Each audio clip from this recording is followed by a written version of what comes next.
লোক হাতের তালুকে নিচের দিকে রাখে, অনেকে এভাবে রাখে নিচের দিকে। নিচের দিকে রাখা সুন্নত নয়, অনেকে উত্তর এভাবে রাখে, উত্তর দিকে এক হাতের দিকে এক হাতের দিকে। পূর্ব দিকে সুন্নত নয়, কোন দিকে হবে? পশ্চিম দিকে। কোন দিকে হবে? পশ্চিম দিকে। আঙ্গুলগুলো তালুর আগে একটা সুন্নত, আঙ্গুলকে নরমাল ভাবে ফাঁক রাখা, নরমাল ফাঁক লাগিয়ে না রাখা, একেবারে বেশি ফাঁক না রাখা, স্বাভাবিক ভাবে রাখা, ঠিক আছে? এবং দুইটা আঙ্গুলকে কানের লতির মধ্যে নিয়ে যাওয়া। সবাই নিয়ে যান আর আপনারা চেক করে রেখে সবাই গুলো।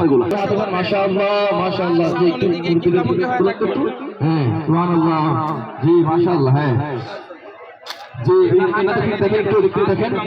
আচ্ছা যখন আমরা হাত বৃষ্টি এটা বাম হাতের কবজি এবং তিন আঙ্গুল হাতের উপর হবে। আমি বলতেছি আপনারা শুনতে মোবারক।